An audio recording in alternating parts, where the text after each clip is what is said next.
Welcome to the Studio Chat podcast. My name is Barbara Thompson. Each week I'll be bringing you a self-care expert or a message to help you to discover how to live your best life and understand your mind-body connection. Thanks for spending some time with me today. Now, let the Studio Chat begin. Hey guys, today on Studio Chat podcast, it's a little bit different. It's my first video and I'd like to introduce Ant Marino, and he's a life and relationship coach. And my podcast and my business is very women orientated, and I have a lot of beautiful women, but there came a time of my business where I reached out to Ant because I think it's really important we have a guy's perspective on things and seeing it from a different lens. So thank you for joining me today. Thank you for having me. Yeah, and I would like my followers and my listeners to know a little bit about you, who Ant is, and what you do. All right, so kind of the short is, my name is Ant, and I'm a life and relationship coach, and I help people overcome breakups. I help them work through traumatic events, and really uncover what they want out of life and what they want out of relationships, and then find out why they're not currently getting that, right? And then healing and releasing the blockages that are stopping them from getting that, so then they can move forwards. Okay. So that's basically what I do. It's quite a bit of stuff there. It's really interesting because I have a lot of young women, especially in my studio, and it's always, every time we have a session, it tends to gravitate towards, I want a man in my life, or I want a boyfriend, and I'm just really lonely. I just want someone. It's almost like they get a little bit, and I know in one point in my life I felt a little bit like that too, where I have had long extended periods of being single and I'm fine. I don't need to go from man to man. But I know in my clinic there's a lot of clients that just, if I could explain it to them in body language, it's kind of like, I want a boyfriend, or I want a partner, and I will feel complete when I've got one. Can you share a bit of a light on, I guess, a guy's perspective? I think I do say to my clients that if you're going to a bar or these days online or meeting someone, I think the guys can feel that vibe. Like if a woman's like, oh, I want to meet a man, I want to meet. Can you feel that from women that, are kind of, it's that, I want that partner, I want that something in my life? Yeah, well, it depends on the man, I guess, who's doing it or who's receiving that kind of, that behavior. Because for me, it comes across a bit too kind of like, I tread carefully when I say the word needy, because I think it's okay to have needs, right? But in this context, it comes across a little bit, needy, and like they're wanting a boyfriend to fulfill something inside of them that they don't think they have, and they think that the boyfriend is going to give that to them. Right. So for me, I pick up off of that vibe. Right. And I'm a big believer in, being happy and fulfilled on your own and by yourself. But then when a relationship comes along, it should add value to your life. Right. Not necessarily add happiness to your life or fulfillment in some way, but, add value. Does that make sense? Instead of taking away from your life. Yeah, or from personal experience, I don't know if you can relate to this, and I know a lot of it, my listeners too, almost like you meet someone and it's great and it's fantastic, and then what happens is you kind of mush together and then you lose your identity. And I know, we've talked a little bit about your story and stuff, but I know there's been many relationships with me where none of my relationships to this point have been healthy at all. So, and I've been single for 4 years, and it's been the best 4 years of my life to be that, self-discovery. But for me too, any type of relationship at the beginning, it's so exciting. And then I find through my own personal story and others, I do see it that it's a beautiful thing when two people come together, because that's what we're made for. We're made for connection. We're made to be with someone. And then what happens is we fall into patterns of being comfortable. We fall into patterns of and I'm such an overgiver and I'm such a lover, and I do not know where my love comes from because I've never had love in my life. So I don't know. I have so much to give, but what can happen, and especially a lot of females too, will overgive. I know there's been many times in my relationships where things have happened and I've been like, no, I'll do it. I'll look after it. And I think I've never had anything done for me. And that's part of my story is I'm very vulnerable and open to sharing that because if there's any other little Barbaras or anyone listening, I want to help them so they can listen to their voice, they can listen to their intuition. And that's what Self-Care Studio is all about, is the mind-body connection. But it's really about when something's not right, it's not right. But also don't lose who you are. And I think the other person should be someone that, in your eyes, you might see they're a bit better than you because it kind of gives you that drive and passion to be each other's cheerleaders and really, I think push each other to be better people. Yeah, for sure. But you encourage each other and any relationship goes up and downs. But I think when a lot of people in general are single, that they think having that other person will fill that void. I think that's a really... and then their standards tend to lower. Yeah. But then I think also when I ask people and myself, I know exactly what I want. I've got it written down. I'm very, very clear. But there's a lot of people when you say, okay, let's talk about this. Let's get curious about that. What do you want? And do you find that people look at me like, like, what do you mean? I just want a guy or I just want a girl. Do you find that that's kind of a common thing? For sure. And I just want to backtrack a little bit where I said, that you shouldn't be looking for someone to add fulfillment to your life. I said that wrong. I explained that wrong. So when I say people should add value to your life, you should already be happy and fulfilled, but then there's like a cherry on top, right? So you get more fulfillment and happiness, right? Because, we're creatures that are designed to be in relationships, right? So there's that extra fulfillment. But if people are looking to, fill a void inside of them that isn't there through the relationship, then that's when they start putting, the pressure on their partner to kind of fill that. And it's kind of, big shoes to fill, and it just doesn't work. So I just wanted to clear that bit up first. And so moving on to what you just asked there, which was about people not knowing what they want. And it's so true. Like I remember when I got into a relationship and then I actually proposed to her, we got engaged, we're going to get married. So we were together for 4 years.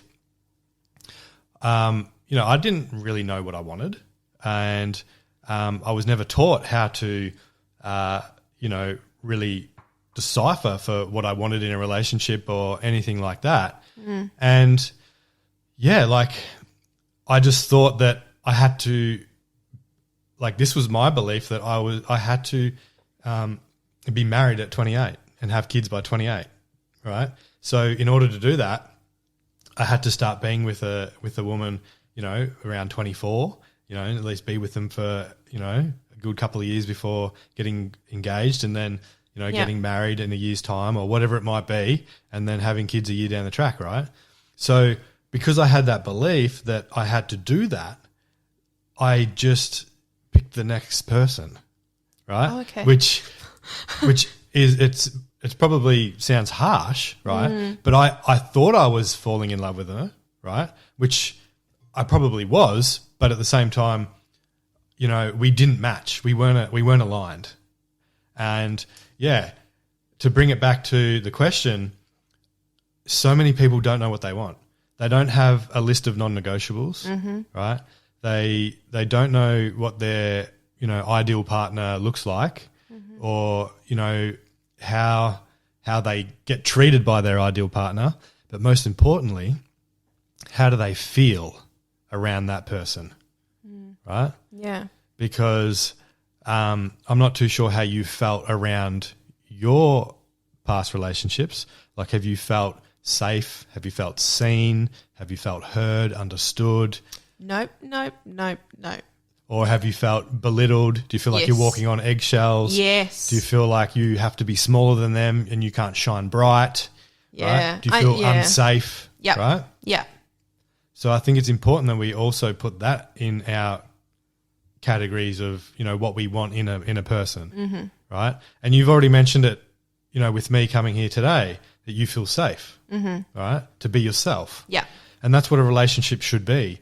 It should allow you to be exactly who you are at that time and express all of yourself, right? And that should be fully welcomed in. Isn't it weird that a lot of people, when they first meet someone, I'm actually, what you see is what you get all the time, pretty much. There's some things that I'll hide if I'm nervous but I think with me, I'm a real open book, and that's how a lot of people have taken advantage of that, because I'm very caring and open, and it gives me the shit sometimes. I think, why have I got all this love? I hate, why? I'm full now. So before I was just giving it out to everyone and not giving anything back. Now I'm 100%, but it's almost doubled what I've got, to give.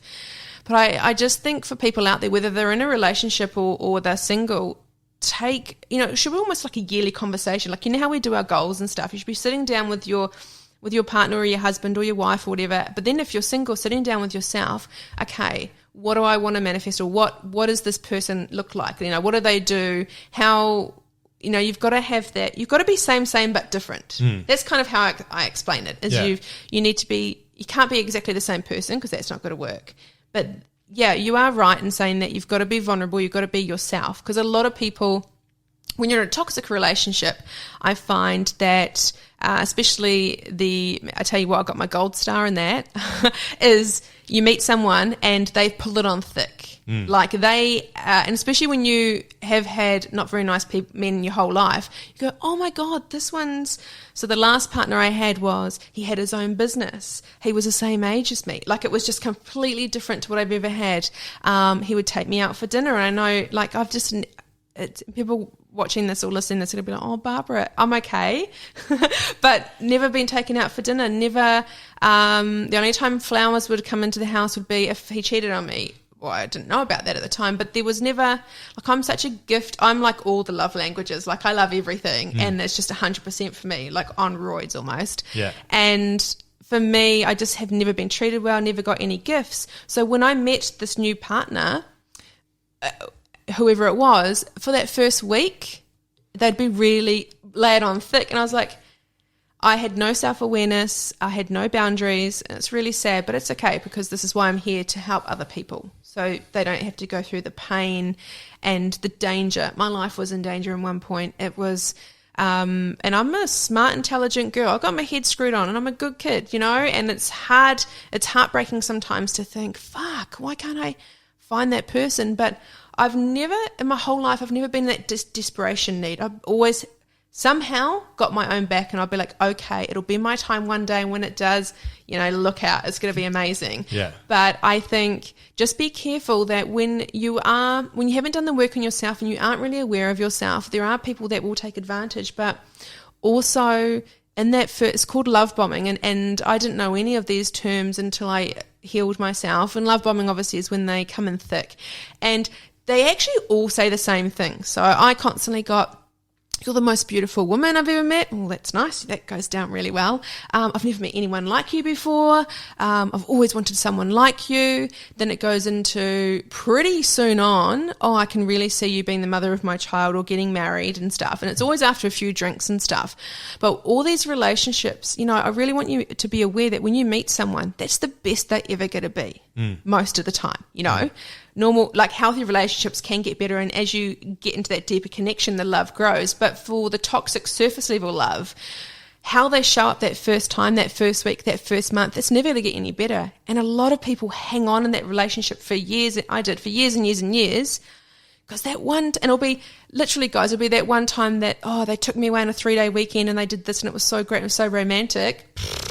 And then you're hanging on for 8 years going, but that time may come again. Yeah, exactly. That may happen again. Exactly. But when they have it's almost like a black book that they play by. And I found that the awareness now I've got, you share something about yourself. When you're open and vulnerable to the wrong person, they listen, they take it in. Then what they do is in my experience, tell you a sob story. So it's just funny, I can look down on my life and see this. So every single one of the men in my life that I've had, I might share something vulnerable about me. And it's almost they take it into their mind, and then when we have an argument or when we're out, this would happen all the time. I'd go out with them. Every time I'd go out with them, this would be them. And I could be feeling so amazing. I might have got my hair and makeup done. I might have really, I just want to look a bit special tonight. They'd always flirt with other one, ask for numbers. And I used to be sitting there going, what is wrong with me? I already had a father that would never acknowledge. And then I used to go out for dinner and dates with these guys that constantly, if the waitress was there, hey, how are you? God, you're beautiful. And I'd be like, oh my God, I'd just be shrinking. That is insane. Thinking, it's not even like touching the iceberg for the stuff I've been through. But I tell you what, it knocks your confidence, but it also, they play that game. So they learn something vulnerable about you and then they'd spit it back at me. And for me, it was always about how I look or my weight or anything about that. But because my personality is so powerful, I make them feel small without even knowing. So they'd always like, how can I push her down? How can I make her small? Because she intimidates the fuck out of me. What happens is these guys, you share something about yourself. They share something back at you, but something back at you is... a couple of examples I'll give to you. And one of them was, a guy that I was seeing, I was molested when I was a kid. Now, when you meet someone and oh my God, really? It wasn't true, right? But for me, I'm like, oh my God, instantly that love trauma bond is created. And then another guy said to me that he had a kid and he walked into the room and saw his wife picking the baby up and throwing up it against the wall. Little did I know that he was projecting what he did. But this is all stuff that I learned later on. But it was really interesting that I was like instantly Barbara, caring, loving Barbara. Oh no. And they were like, got her. Yeah. Like, it's so vulnerable sharing that. But I need to stand up and I need to use my voice. I need to share this because I have no family. I don't have any backing. Most of my life is just me standing on my own 2 feet, and I've had to have my own back. But I know how dark those times can be. I know how hard it can be. Even when you're in a relationship, the one I moved here for, I've never been so lonely in a relationship before. So lonely. And I saw one of your posts a while ago, like last week or something, and I think it was you that said when you're trying to break up with someone or trying to leave someone, make a list of all the not nice things that they do, because you go through, your mind can only remember the happy times. And I've still got that list on my phone, and it's probably about that long for the guy that I moved here for. And I occasionally look at it and I get down to the third thing and I go, oh my God, like it was just, and these are big things, guys. These are really going on 3-day benders, using all my money. Like we're not talking about didn't put the toilet seat down. Yeah. I'm pretty cruisy, it's not about that stuff. It's really big stuff. And it was interesting. I moved my whole life here. I left my job, my marketing job of 12 years. I brought my dogs over. I started from scratch. And then when I left that relationship, I literally took nothing. I had to go to Kmart, and I was like 37, I think. Yeah, 30. I was 36 when I moved here. So yeah, 37. Oh my God, here we go. Going into Kmart, having to start my life from scratch again. And I just think I'm glad I went through it. It's horrible, but I've learned so much, and I just feel like that's how I can help other people. But you can't label anyone as that's a toxic person, that's a healthy relationship. It just comes in they're almost like, they change and morph, and you've just, as long as you're aware of yourself and you listen to your intuition and you've got boundaries and you know what you want and your non-negotiables, I think that's a really good place to start. Yeah. But when I have clients or anyone I know that I want a boyfriend, I want a partner, I want this, it's like, cool, but let's start from what do you want and what's your relationship like with yourself? Because I never loved myself. I didn't even know it was a thing. I was just like, I was adamant I wasn't going to get divorced. I've come from a divorced family with no love. And when I met my ex-husband, I'll just share, I'm being real vulnerable Getting here. deep here. Yeah. So with him, he was my personal trainer. And this is, I don't share much of this stuff, but I'm here and that's why I need to do it. And so we were together for a year. And the reason why we got engaged was he never asked me. I had so many guy mates being in the gym and working in that environment, real heaps of guy mates. Didn't want to sleep with them, doing nothing, not on my end. They were just good mates, and I was into cars and just into the gym and all sorts of things. He didn't like that but he apparently had been cheated on before. And so we were together for about a year, and it just got to the point where I was like, oh my God, he was on my, who's texting you? Who's texting you? It was control, but I was 24. I was really green. He was the first guy I lived with. So who are you texting? Who are you texting? Why?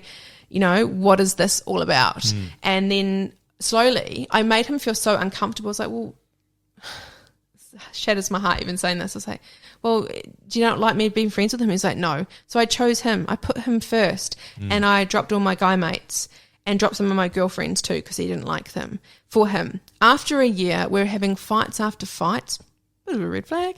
And he had a temper and did like shove my head against a wall once and pin me down and stuff. He's a big boy. But I had a mouth on me too. It doesn't matter, but I was 24 and I'm fiery, and when I go, I was just, I've got an opinion, I'll say what it is. And all of a sudden I'd look at him and I'd mouth off. And there's no disrespect for me, I love myself, but it was just, I was saying my opinion and just wouldn't say no. And I'd have a heated discussion, and he'd have this look in his eye.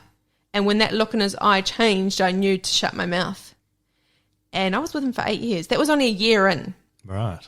And after the year in of not having any guy mates, he just kept still on my back. And I was like, and I really loved, I wouldn't have married him. I loved him, really, really did. My fist when I say that, really loved him. Wow. And he got so much, I said to him, heated, for fuck's sake, what do you think? You have to get married or something for you? Because he thought I was going to cheat on him all the time. And I was like, I don't. Oh gosh, okay, I'm just going to share everything. So yeah, I said, I'm not a cheater, I don't do this. And then what happened was, I said, well, do we get married? He went, yeah, that's a good idea. And I went, oh, okay. So we're engaged now. And he's like, yeah.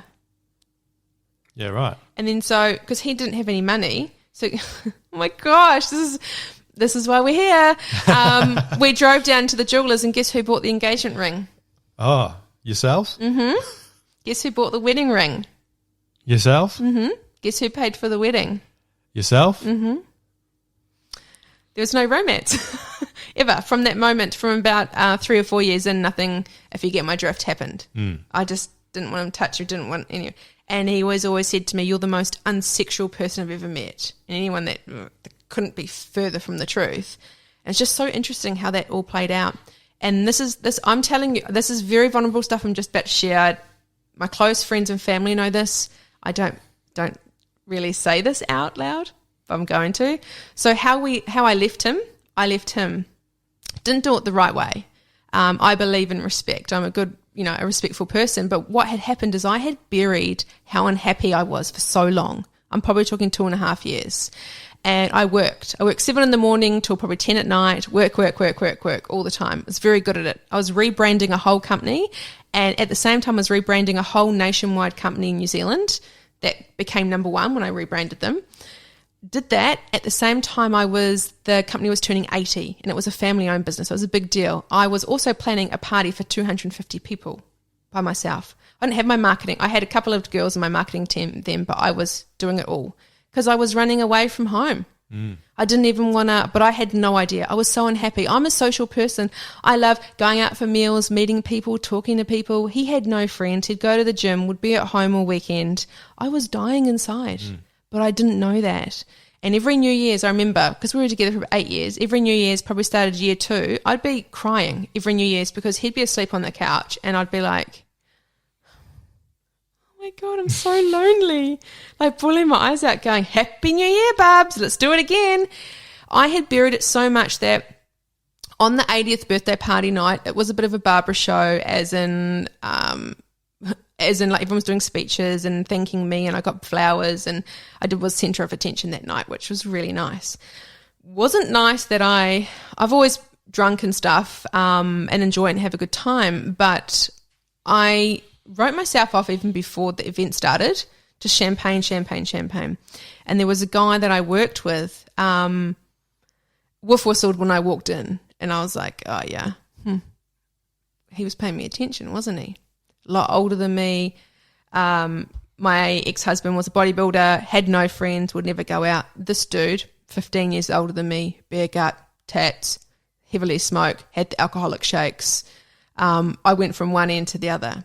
And then that night, and I'm just being totally honest here, hurts my soul, but this is how I heal, is I was at a bar at about 4 o'clock in the morning. All our team went out and he was standing at the bar, this guy, and I just went up to him.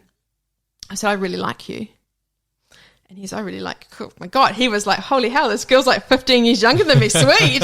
He was just like, oh yeah, I like you too. I was like, no, I really like you. Nothing happened that night. Oh, a bit of a peck on the mouth, but nothing, because I was married.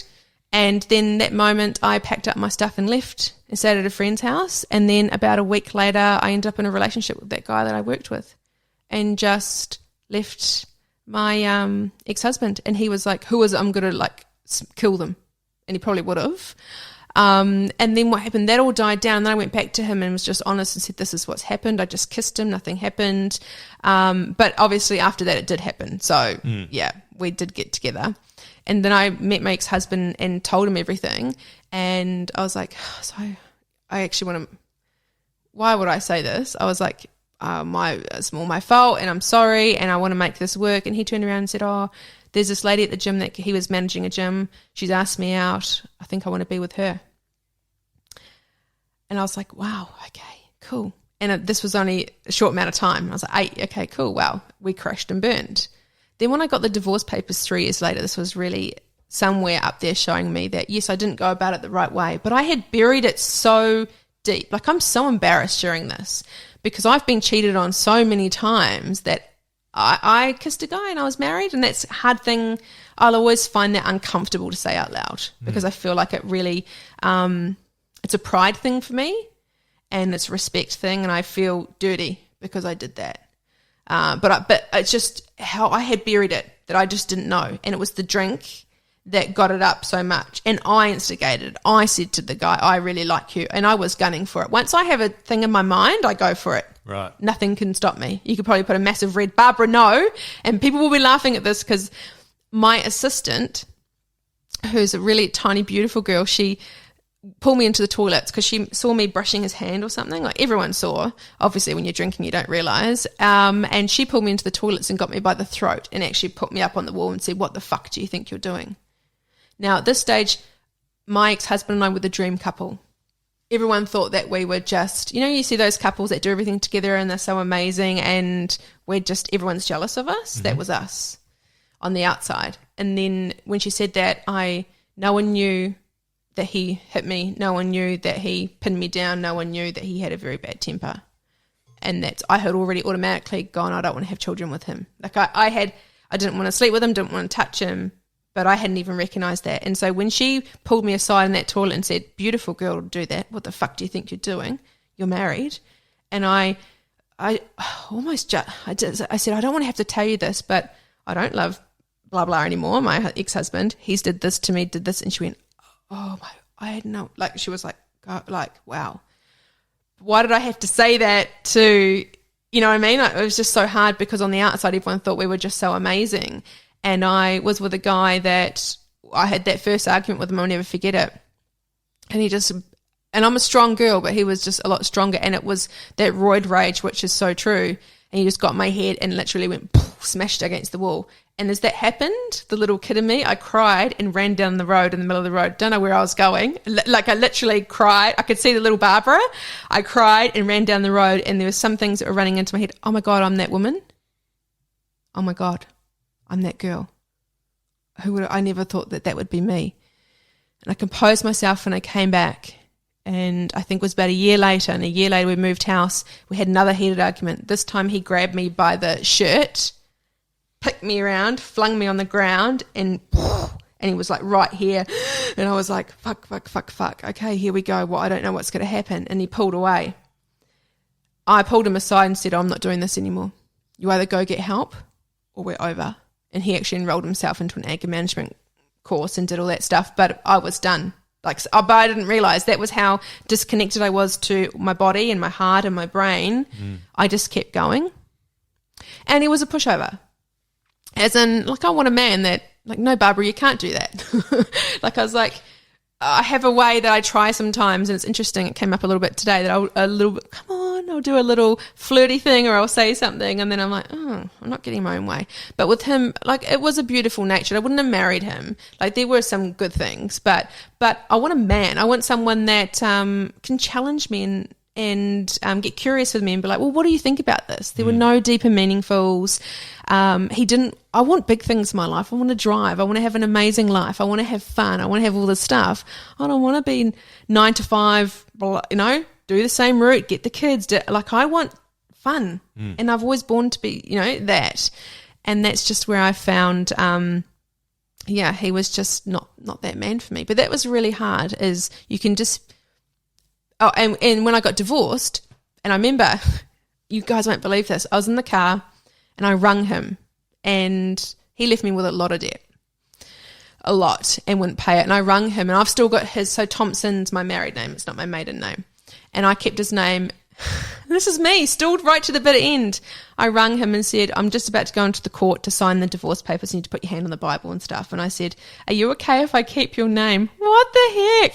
Because I didn't want my maiden name because it reminded me of my father. And so now I'm a Thompson, and 8 years I've been a Thompson, and all my license and passport, and I was just like, I'm Barbara Thompson now. That's who I am. I'm going to keep it.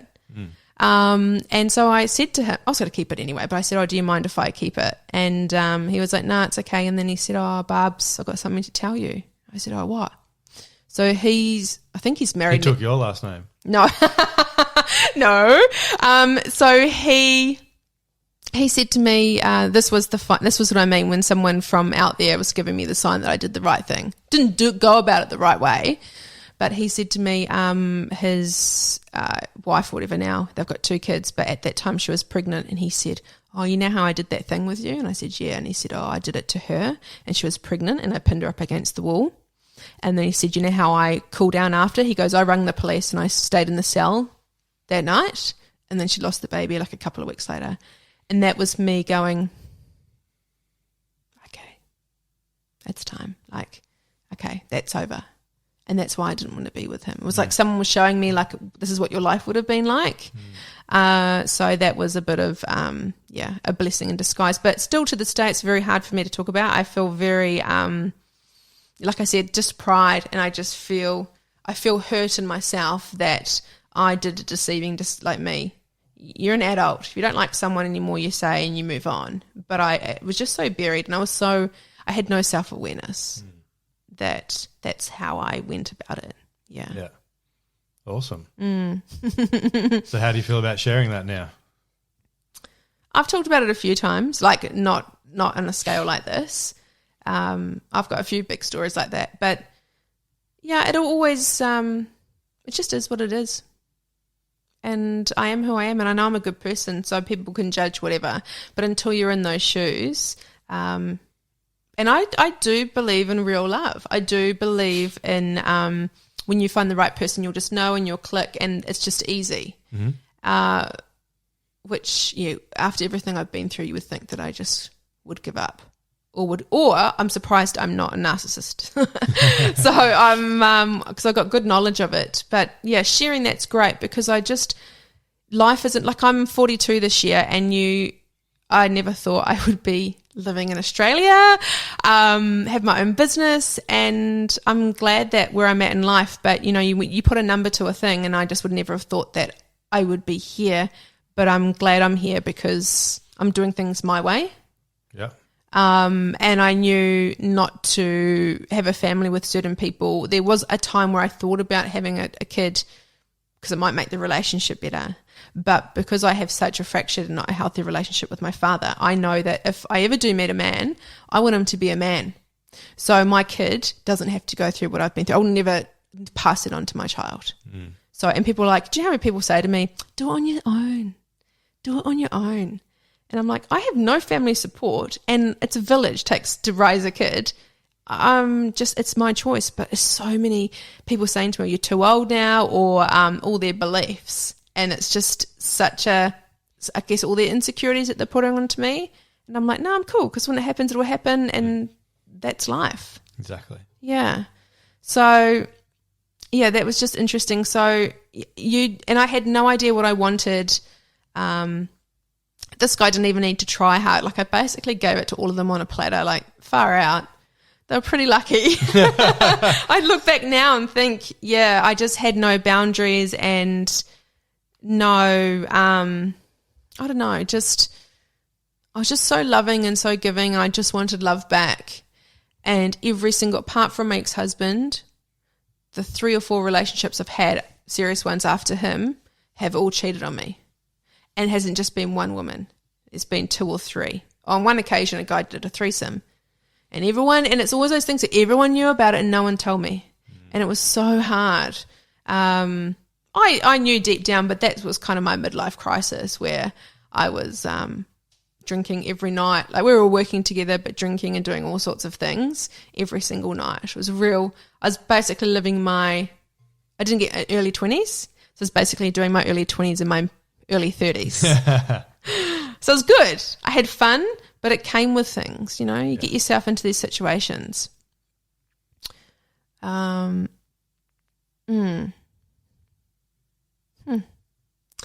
Yeah. So my story, part of my story is I want you to know that age doesn't define you, and you really need to give yourself love, because who you attract, you mirror. So before I didn't love myself, I just wanted someone to do nice things for me, and I desperately wanted love. But I wasn't I wasn't desperate, but I desperately wanted love because I had so much love I didn't know what to do with it.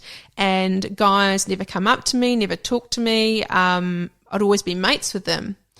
But I think I just didn't, like, if a guy will like me, they'll like me. Like, and I didn't think that would happen. And so I would obviously give off this vibe that when the ones did come and talk to me, they were a certain type. And I was like, oh my God, he's talking to me. Okay. And that's how that happened. And if I could say to any person listening, really watch what they say and what they do. Don't just, it's got to back them up. So if they're going to say they're going to pick you up on Saturday at 2:00, they're going to pick you up at Saturday at 2:00. And, and there's no games. There's no, I'll wait a day to text because I don't want to hurt. Like, if you're keen, say you're keen. I don't think that I don't know what your opinion is on that when people are dating or first getting together. Like, can't people just say what they think? Yeah, well, they should. Yeah.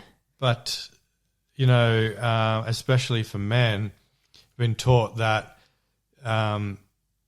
which is so bullshit, but it's like the saying, treat them mean, keep them keen, right? So it's like, don't text them straight away.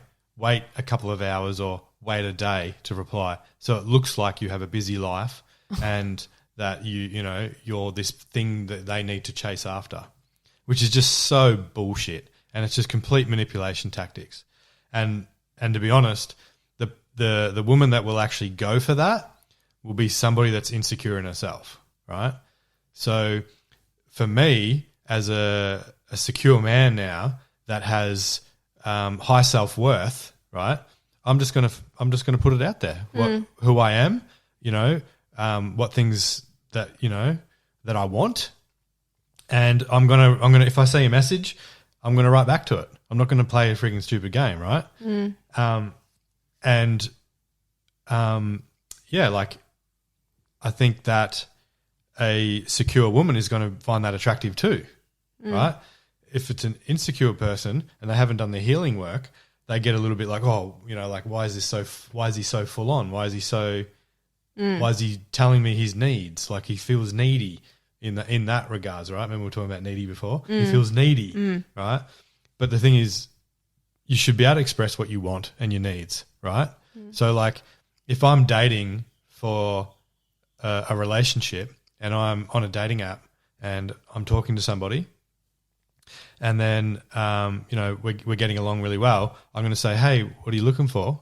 And then if they say, oh, not too sure, just want to see where it goes, I'm like, all right, thanks for chatting, but, I'm looking for someone, I'm looking for a relationship and I'm looking for someone that knows what they want in a relationship. I'm not just going to go ahead and hope for the best that they change their mind and, all of a sudden want a relationship. Right? So I'm going to be upfront and say that.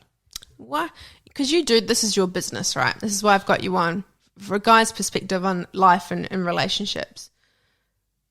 Why is it so hard? Why have we complicated something that I know people can't talk to each other anymore, people can't connect, they need to have their phones. So I know that the old traditional way of meeting someone, I like you, let's go out or whatever, that's a dying art, that's a dying breed, which is really sad. But why do you think it's so hard? I think technology does play a part in it because we're always on our phones and we just know that it'll be easier to find someone on a dating app so then we don't actually approach people in real life. That's part of it. Another part of it is, so for me, like hearing a lot about toxic masculinity, right?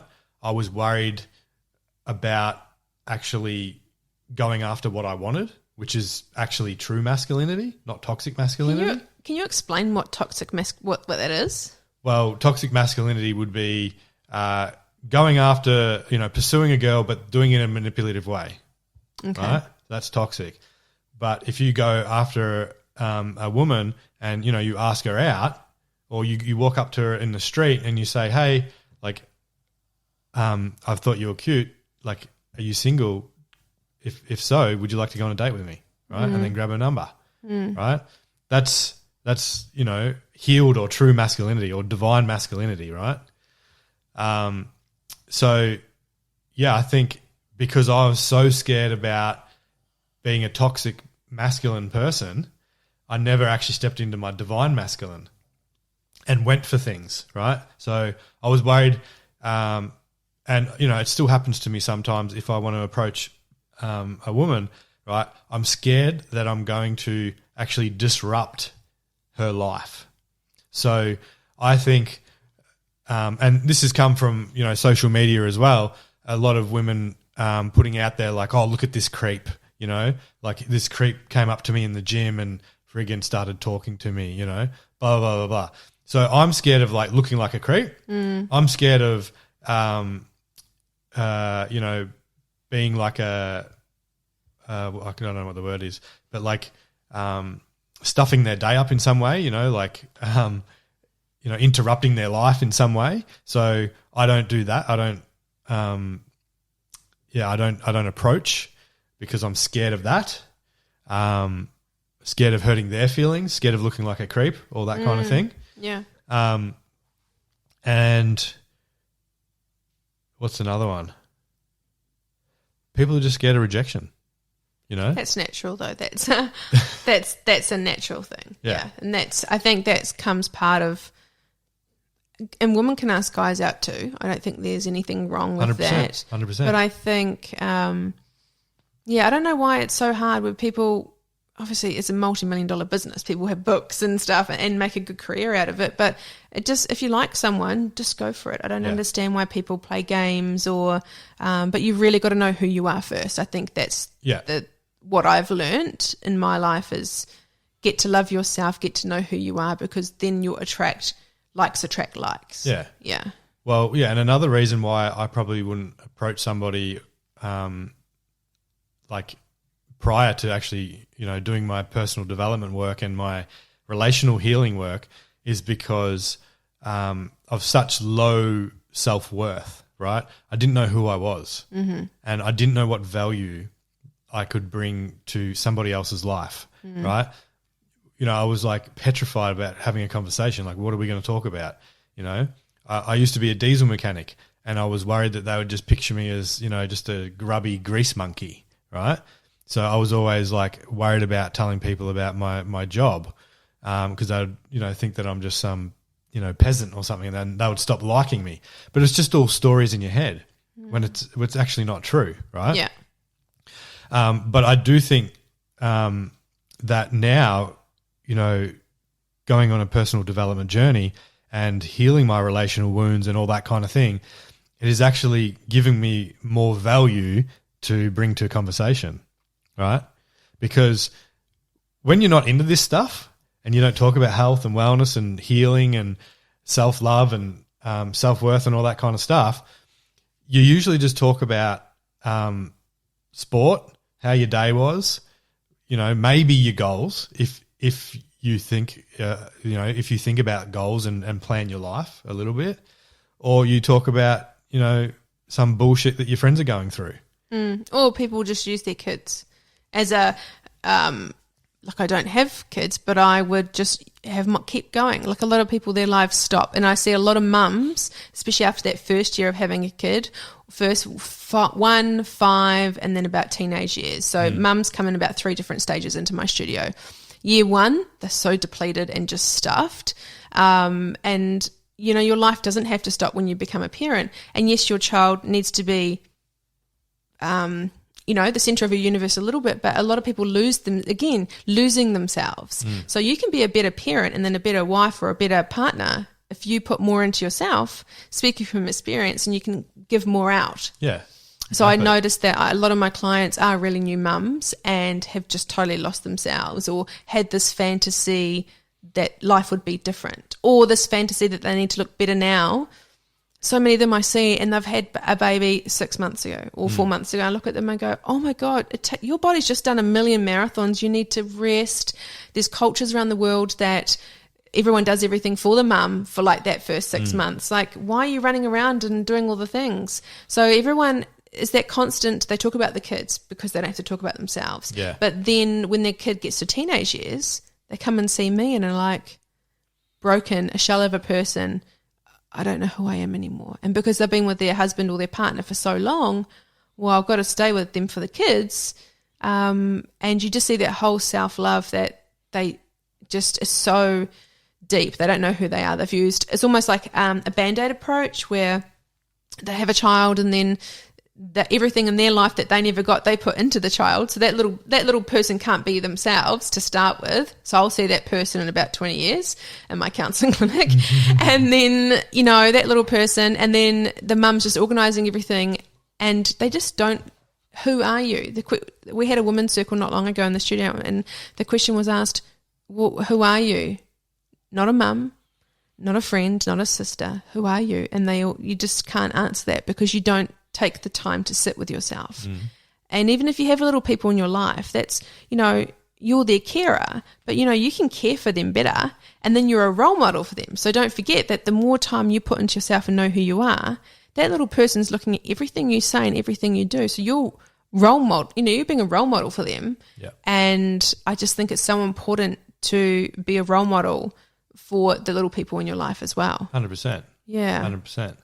And, yeah, I think that it's very important that everyone does, you know, the deep inner work, the healing work, because like you then create better connection with your partner.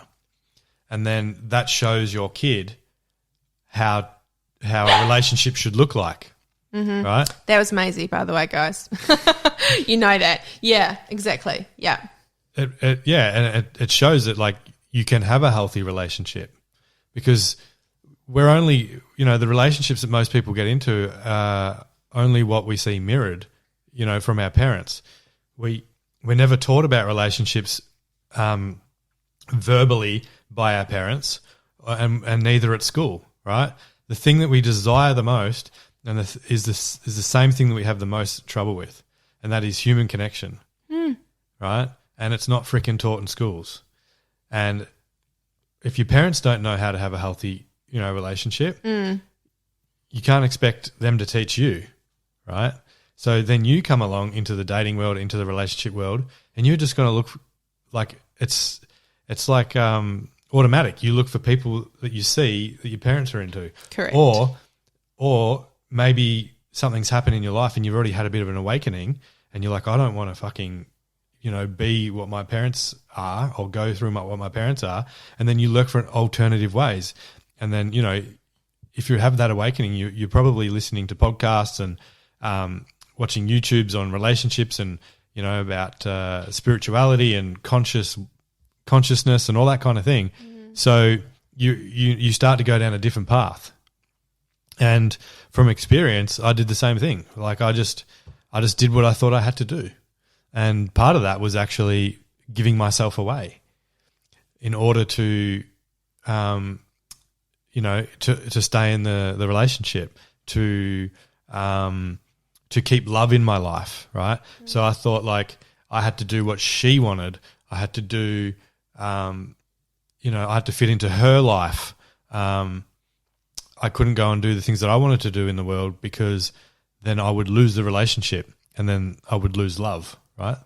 So, yeah, it's so important that we do this work, this relational healing and personal development work, and figure out who the fuck you are. Because if you have no self-worth, then you're just going to end up with anybody, and that could be, you know, abusive partner. Because the people that actually end up in abusive relationships or with narcissistic people are people that are actually empaths, right? So they have a lot of empathy for people. They feel deeply, right? And they can feel other people's emotions. And narcissistic people prey on empaths, right? The people that are more sensitive and that can feel other things that are going on. And maybe you whoever's listening or watching, you might identify with that, but you might think that you're weird or too needy or too emotional, right? But that's not true. You just heard these things, but these things can actually be a superpower. You can actually help people, right, in this world by being this empath person. But the toxic person preys on that, and like you were saying before, they pick out the thing that you're most vulnerable about, and they use that against you to beat you down, right, and to, you know, completely strip you away of all self-confidence, right? And yeah, it's so important because, like, I've been in a relationship where the person wasn't, like, probably narcissistic, but, you know, not very good at communicating. But I've also been in a relationship with someone that was highly narcissistic. Now, I can't say she was a narcissist because I'm not, you know, a qualified doctor and I didn't screen her. But, you know, like, when I got out of being with her, because it wasn't easy to be around her. Like, I always felt on edge. I felt like I was walking on friggin', you know, eggshells. Everything that I said, she would, like, nitpick on, you know, use a lot of shame, all this stuff, and make me question my reality. And I'm like, you know, when we broke up, I'm like, I need to work out what the fuck I just went through. So I started to learn about, you know, something, my intuition, something just whispered at me and was like, you know, something about gaslighting. And I was like, okay, I'm going to look up gaslighting. And I started looking up, you know, researching gaslighting. And I was like, that's everything she did to me. And then, you know, from there, it kind of just went on to, you know, gaslighting, the narcissist's favorite tool, right? So then I started learning about narcissism. And, yeah.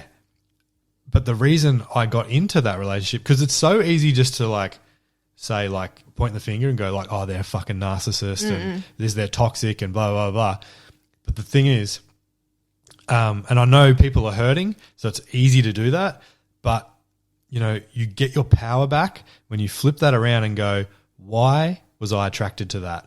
Why did I allow that to happen? Yeah. And for me, it was I had low self-worth, right? And I didn't know any better, right? I didn't know that I could be with someone that was nice to me.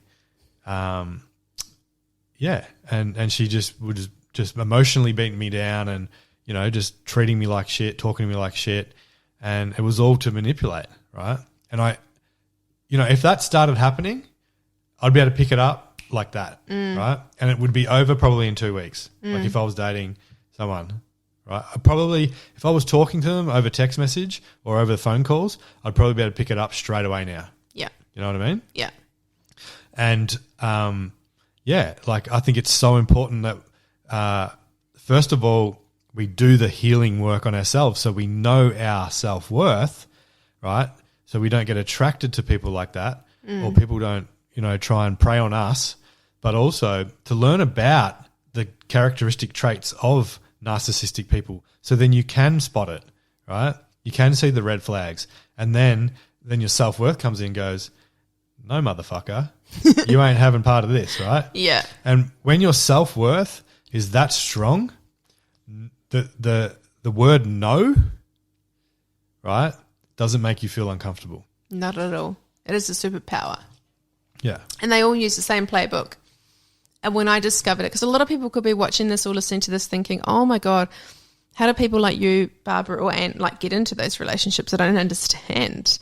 And again, there's no relationship model in my life.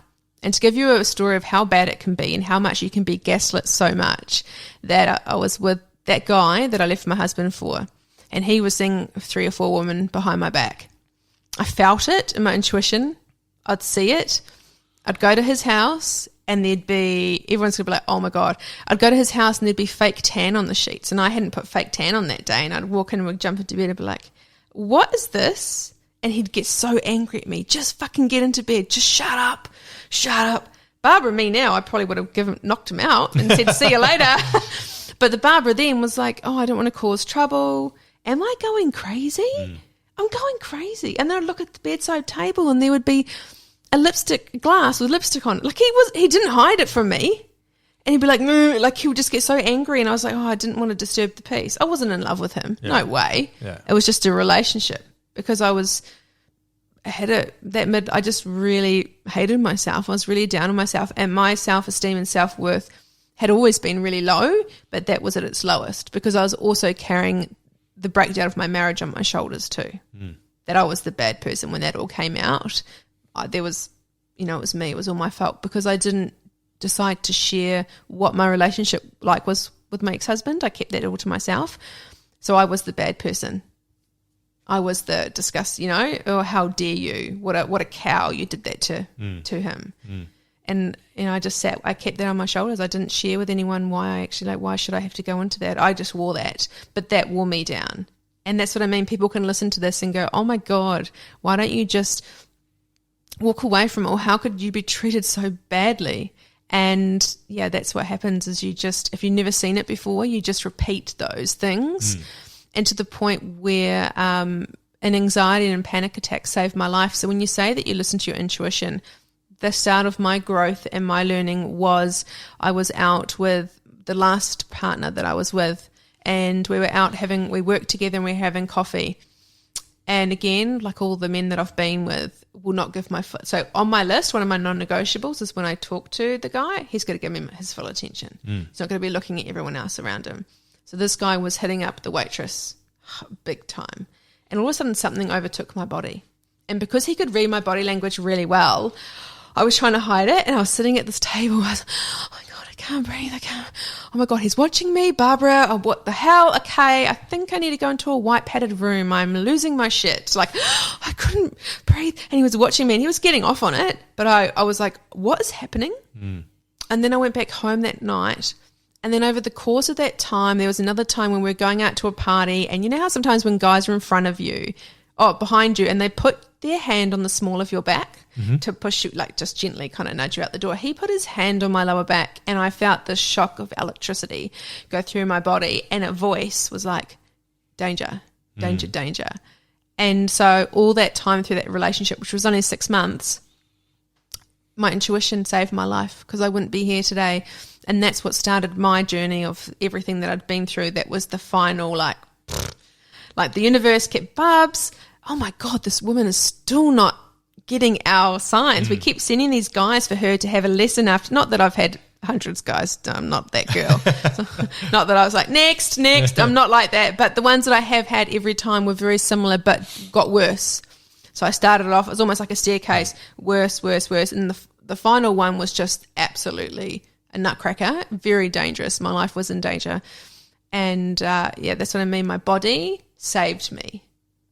And if I was 20-year-old Barbara or 24-year-old Barbara, I'd probably still be in that relationship, or I wouldn't be here today. I would be one that you would see on the news because of that. So my body stopped me and I listened to it, and that's why I'm here today, and that's why I have my business.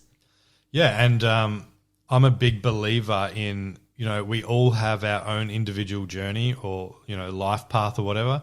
So everything you went through had to happen.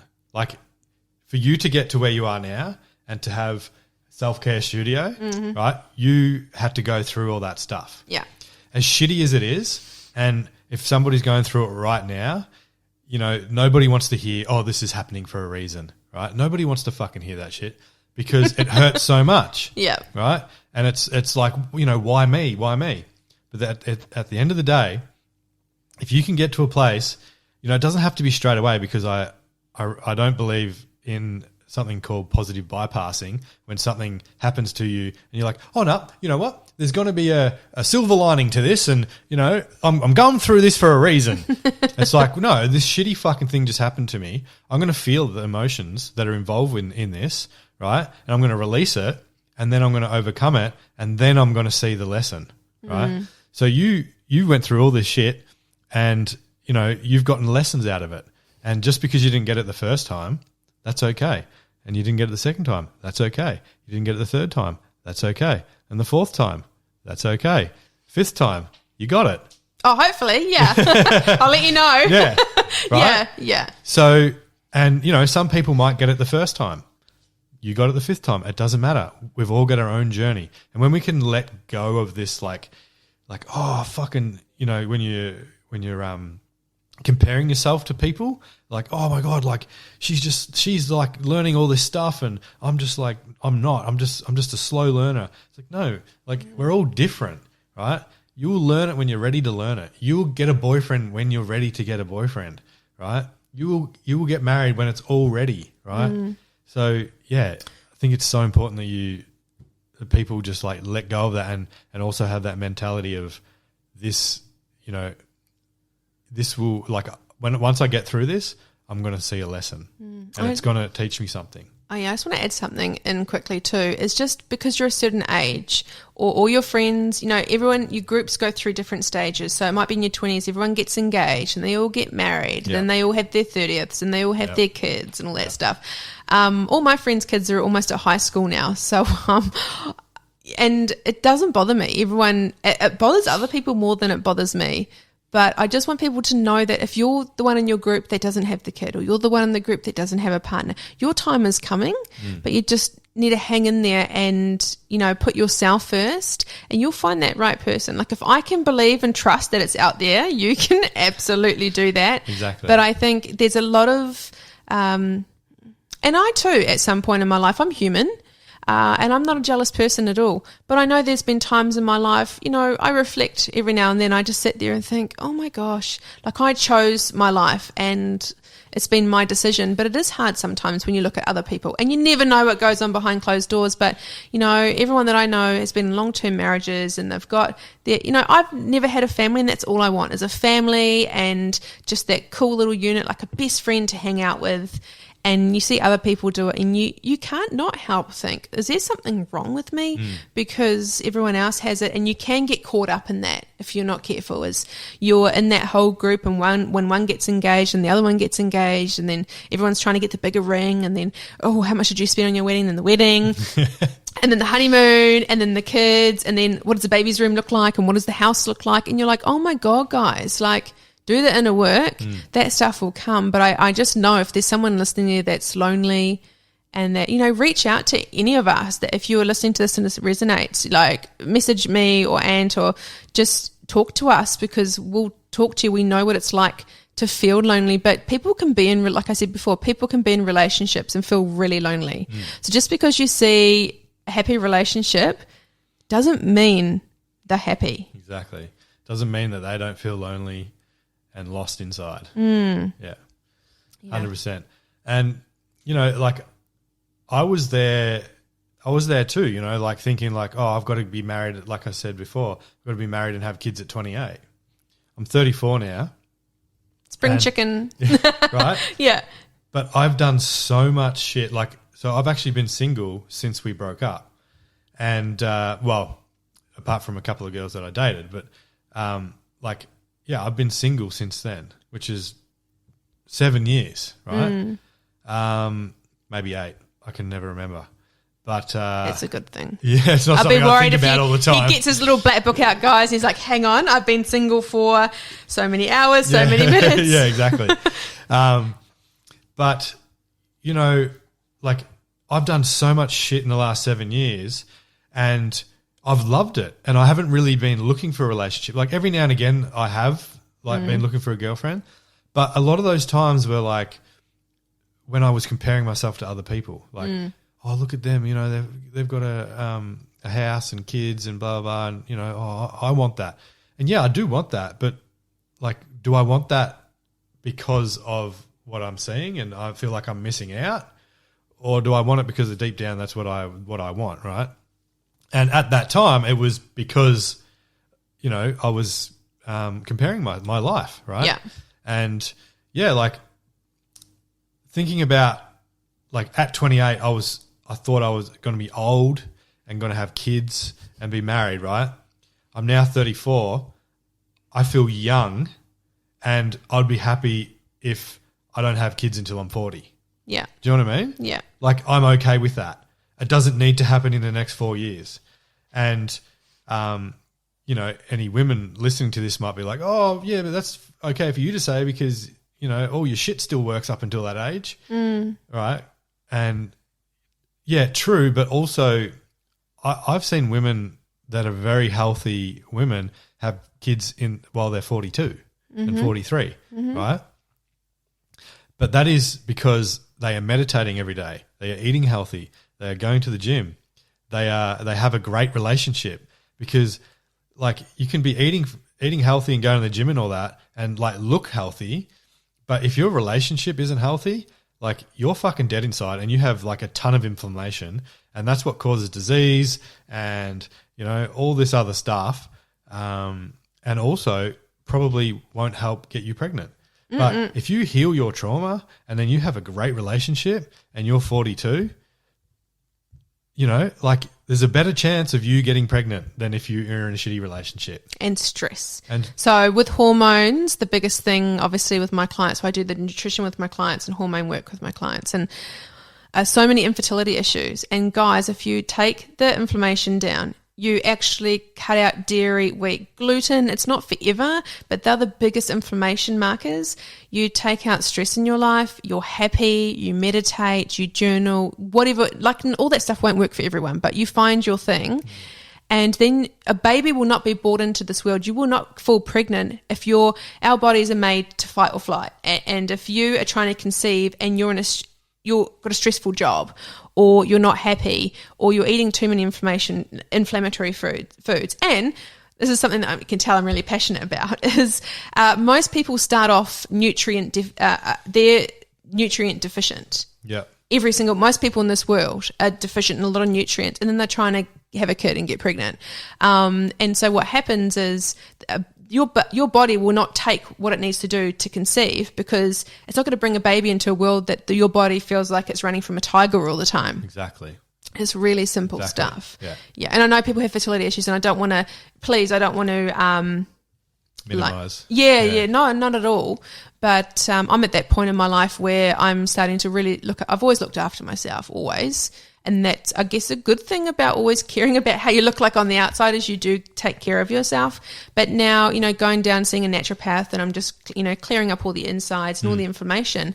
And I just think when that time comes and the person comes, if we don't want to have kids, cool. If we want to, cool, try. And if I can't, it's okay. And it's just not meant for me. I'm not going to go down any other journey. But I believe that if you care for your body, and all the time food is medicine. Yeah. And if you really... it's that mind-body connection, listen to your intuition. If you do that and you eat the right foods that are right for you, because what I eat will be different to everyone else, because we've all got our bio-individuality. So it's our fingerprint. We're all so different. Yeah. So, yeah, I don't know how we got onto this topic, but I was like, hang on, we're not talking about this. I don't know. Yeah. But, and just kind of circling around to kind of closing this all up is...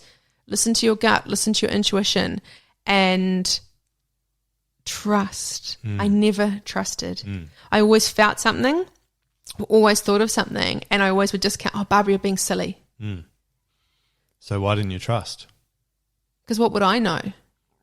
You know, every time I thought of something straight away, and I was like, and I took myself out of it straight away, because I'm being silly, what would I know?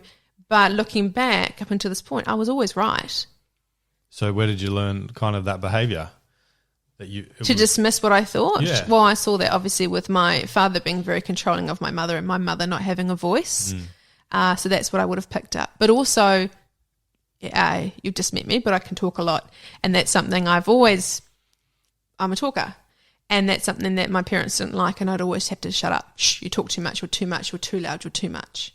So I think that's a little bit too. is my beliefs. You talk about your beliefs, my beliefs. Well, I'm just too much. I talk too much. Yeah. I'm too nice.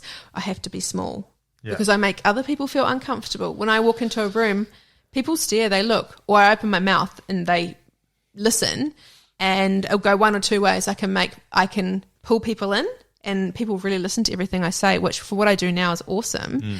But then I can really make people feel insecure. Yeah. Yeah, for sure. And when people, don't have that high self-worth, they do things like that, like in Australia, tall poppy syndrome. Same in New Zealand. Pull people down. Yeah. Right? But like if, let's say I'm not, if I can't sit with people just talking flat out all the time, right? I wouldn't like try and bring you down, right? I would just be able to hold space for you because I know it's got nothing to do with me, right? It's because it's just, it's just who you are. It's just you're an individual person, right? And you just talk, right? I'm not going to get, what's the word? Intimidated by you from talking so much that I'm going to want to pull you down, right? Yeah. So that's why it's so important to do this work on yourself, is so you can not freaking pull people down, like lift them up. Like, I freaking want everybody that I know that starts a business, I just want them to win, like flat out just win. And like I'm their biggest cheerleader because like I know how hard it is to actually make that first step to start a fucking business, right? And I know what it feels like when you feel like you don't have any support. So I just want to give that support flat out to anybody. And people might think like, but they're starting a coaching business. Why would you promote someone else's coaching business when you've got a coaching business? Like, aren't you going to get like you're giving away potential clients to them? And my thought process is no. Like if they are drawn to them, right, they will go with them. If they're drawn to me, they will go with me. So if they go to them, then it's not meant to be, right? Obviously, whatever they've spoken about resonates better. So it's better that they go to them than go to me. Do you know what I mean? Yeah. And there's always an abundance of people. There's abundance of clients. There's an abundance of money, right? Just because freaking, like my best mate starts a coaching business, right? It doesn't mean that I'm going to lose by pumping his tires up. Like we're both going to win. Because you're two different people, so you attract two different – there's no competition. Exactly. I'm the same. Exactly, yeah, for sure. It's no threat. Yeah, and exactly. Like and another example would be like starting a gym, right? If you started a gym, quite close to another gym in the same area, right? Not necessarily means that you're going to fail because there's already a gym down there, right? You will attract new people that want to start working out and start getting into the gym, right? Because it's not the whole population of the one town goes to that gym, right? There's other parts of the population that aren't going to the gym yet and you want to get them into the gym. So, like there's always an abundance of people. And if I owned a gym and then somebody else started a gym down the road, I'd be fucking pumped. Well, you'd collaborate together, wouldn't you? That's what I would do. Yeah. Like go knock on their door and go introduce yourself and, hey, what can we do together to build each other up? Exactly. Yeah. Exactly right. And we've all got different skill sets, right? And we can all offer people different value. So, yeah, I just love pumping people up. Yeah, that's good. That's why you do what you do. That's what it is about. Yeah, because when you haven't been pumped up, you know what it's like too. And just I think you're like me, it just comes naturally. Yeah. You do it without even trying. Yeah. Yeah. Well, I just love people so much, and I just want them to win so much, and I want them to be happy. I want them to be fulfilled. I want them to feel supported. So, yeah, I just love that when people, take a risk and get outside their comfort zone, I can't help but just, go, fuck yeah, like this is sick. That's why he's here today doing this podcast. Because I just reached out and said, I've just started a podcast, do you want to do it? And you were like, yeah, cool, let's do it. Exactly. So, and you were saying like before we were recording, I can't believe like, you're doing this with me because, you've got a podcast that's all polished and everything and it's really, really good. And I've just done 3 episodes and I didn't actually answer, but that's the reason. Like you pretty much just answered the question there. And that was because I'm fucking stoked that you're doing it. Yeah. Right. I love that you're going out there, putting yourself out there. But I also Did said that today. but I also said, like, I wouldn't have said yes if I thought that you were a friggin' weirdo or a psycho. Not so much a weirdo because I love weirdos, but like a psycho, right? Yeah. So it could be later. Just look out. So yeah, I just want you to win. Yeah. You know what I mean? I want everybody to win. So do I. Yeah. Yeah, and I want to in the self-love space. And that sounds real woo-woo. But this is coming from a girl that just thought it was a crock of shit. And I was like, who actually really loves yourself? You can't really love yourself. Yeah. And I actually want to give those ladies listening out there, if you're anything like me, that you really care about what you look like it rules your life from the moment you open your eyes to the moment you go to bed, and my body and everything. So I'm 20 kilos heavier than I've ever been in my life, and I look completely different. But I love myself for the first time, which is a real mind fuck for me because I'm like, huh? Yeah. But I'm happy and I love Exactly. myself. And a lot of times I just get worked up and I have to just let it go. And I'm just like, it's cool. I'm Barbara. And that's fucking cool. 100%. Yeah. 100%. So I just want to let people know that you can love yourself. You still get down days. You're not happy all the time. That's life. It's a roller coaster, but it's worth it. 100%.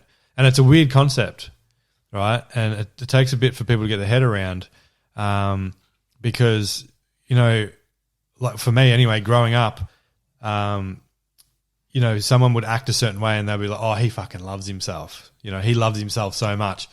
But he doesn't actually love himself. He's just insecure, so he's acting egotistical, right? But like true love for yourself, you show up for yourself and you're humble and you do what you say you're going to do and all that kind of stuff, right? Can I give you an example? And when you meet someone and like I'll meet a guy and I think, oh, he's all right. And you'll see a girl and you think, oh, she's all right.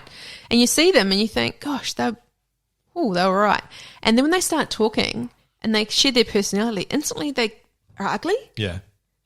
Or, it's just an interesting concept because when you talk about people who love themselves, they give off this vibe and it's almost, if you're not in tune with it, you can go, oh my God, they're very powerful and they're so amazing, but they're really insecure. Yeah. And then it can work both ways. And that's why when you meet someone, it's about the connection because when you're 80 or when you're 90 sitting in your rocking chair having your tea, like the looks fade to a certain point and you need to have similar interests and you need to have that deep, deep connection where people won't put in the work. Yeah. But they won't put in the work to continue that because I won't be like you and I won't be the same people today as we are in 5 or 10 years' time. It will be completely different. Yeah.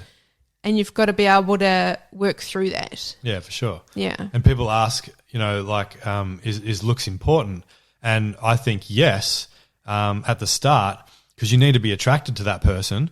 But, it doesn't have to be like a freaking glamour that you're fully attracted to, right? If you're like, oh, they're kind of cute or like, oh, there's something about them, like they're cute, they're hot, they're not like glamour, but you just follow that kind of that vibe or that vibe. feeling. Yeah, and that feeling. And go and talk to them or whatever. And you would probably notice that if you guys get along and, you guys create a deep emotional connection, they will get hotter. You know what I mean? Yeah. They will get fucking hotter because you've created this other part of this connection which actually builds more attraction. Yeah, but I don't think there's anything wrong in saying that you want to look at someone and think they're hot and want to rip their clothes off. Like, I don't think that's like people think, oh, it's so shallow. Yeah. And it's like, well, it's human nature. It's like what we're born to do. Exactly. But I think that's okay. I don't think there's anything wrong with that, and all that sexuality and all that stuff is kind of pumped the brakes because you can't be a female and you can't enjoy it, or you can't like really say, oh yeah, I'd like to rip all his clothes off, because instantly you get, oh, that's so bad. You shouldn't be saying that. But yeah, I think when you get to know someone, the love grows or the connection grows, or and everyone, what is it? Beauty is in the eye of the beholder. So what I think's attractive, someone else might find attractive, and that's what makes us human beings. That's right. So there's someone, what did someone say to me once? When I get the fertility talk, or I'll get there's a guy out there for you, Barbara talk. So it just depends what talk I'm getting at the time. But when someone was giving me recently the talk about you'll find someone one day, it's like, yeah, of course I will. There's a lid for every pot or something. Yeah. Oh, I've never heard that I've saying. never heard that one. Oh, I was like, is it an Aussie thing? No, I don't even know what an example would be or a saying would be for that. But someone said that to me. Oh, you'll find your lid or something, and I was like, your lid? What's a lid? And I was like, oh, a lid, right? Okay. Oh, you'll find the pot for every lid or something. I'm smashing it. I'm not saying the right thing. A pot for every lid. Oh yeah, or a lid for every pot. Yeah. There you go, and it's true. It's 100% true. Like some women I find attractive. My cousin's like, I don't know. It'd be weird if everyone liked everyone and then we all had the same taste. Yeah, exactly. The world's already a weird place. It would just be like a weirder if everyone was sleeping with everyone's cousins and stuff. That's a podcast for another day. Yeah. Won't get into that one. Yeah. Well, I hope this podcast really landed, with some of you today, because I do get asked a lot of questions about relationship, about love. What is a healthy relationship?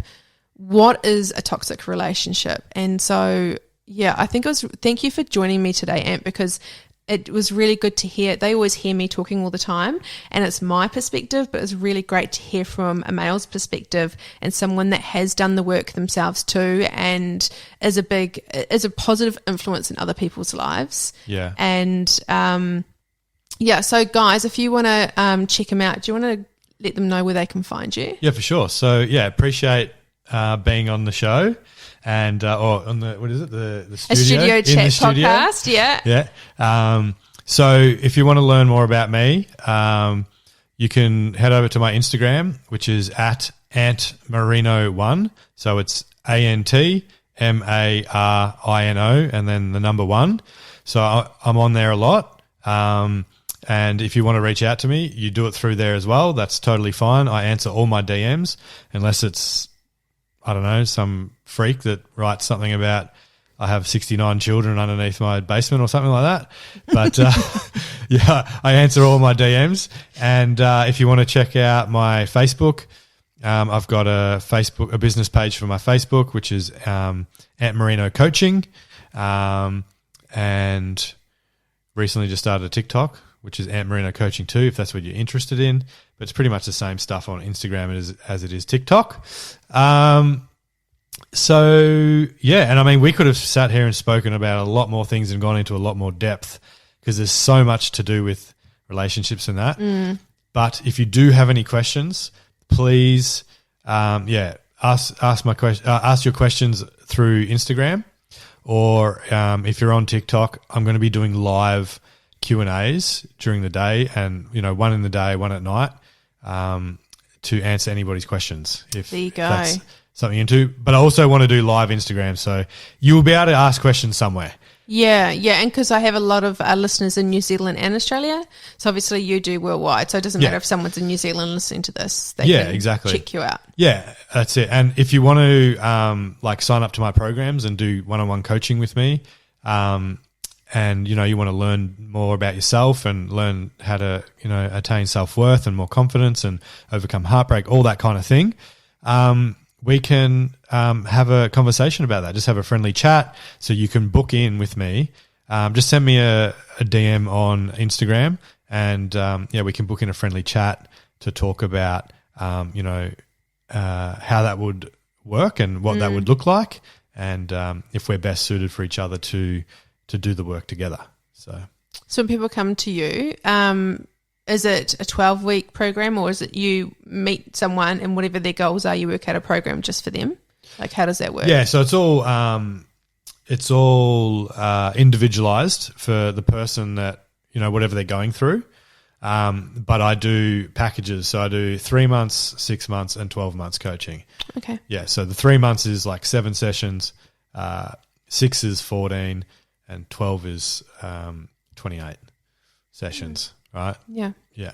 So if you want to learn more, I think everyone could learn more. So even if you're What age you were at, whatever we're at, I think people can learn about relationships. Yeah, just because you're in one Yeah. doesn't mean you've got everything down packed. Yeah, exactly. And usually people come to me around the age of 30, right? Because that's when people usually have their awakenings and stuff like that. Okay. So, but if you're a young person, not under the age of 18. I don't work with anyone under the age of 18. But if you're a young person and you want to learn more about this, and you kind of you feel like you're a bit more mature than all your friends, and you kind of see things in a different light, and you don't want to just be with somebody that you end up with, and you actually want to date consciously and find somebody that's right for you and not toxic, then that's something we can work on too. And I just wanted to add that I do everything online, so you don't have to be in the same suburb. I can work with people worldwide, and we do it over the internet.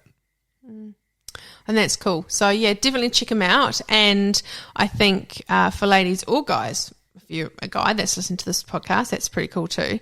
So, we may do, a couple more at some stage on Zoom or something. If I tend to do it in flow with whatever's, I find that there's a subject that comes through my studio. Every 2 months or 3 months, it's about this, and then it's about this. So, thank you for joining me today, because I want to get this message out there, and you're the same, that you can live life the way you want, and you can love yourself, and you can have a partner, and you can have everything that you ever want, but don't hold yourself back.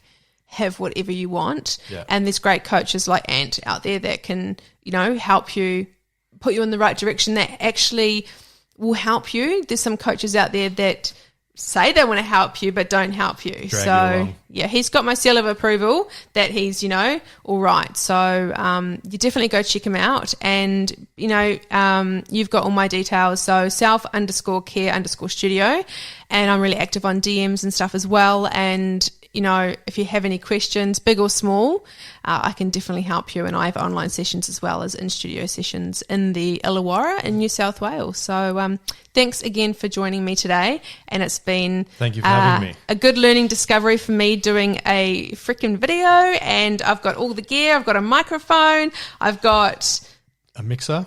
Yep, this beautiful, pretty little black thing with all these beautiful buttons that I just mesmerised by. It's like a little disco wiggle wiggle. It's like one of those. I don't know what it's called, mixer thing. Yeah. But yeah, we're just going to wrap that up. But, thank you for joining us, and I look forward to maybe seeing you, but definitely talking to, speaking with you on another episode. Awesome. Thank you. Cheers. Thank you so much for listening. I hope you enjoyed today's episode and it has inspired you on your self-care journey. Please feel free to share this with a friend and subscribe over on Apple Podcast. I really love hearing your feedback, so guys, please feel free to write a review on Apple and let me know which part of this episode resonated with you the most. To fall in love with yourself is the first secret to happiness. To find out a bit more about Self-Care Studio or the Studio Chat podcast, head over to my Instagram page, self_care_studio, or on my website, selfcarebybarbarathomson.com.au. Really look forward to seeing you on the next episode. Look after you, and I'll catch you soon. Bye!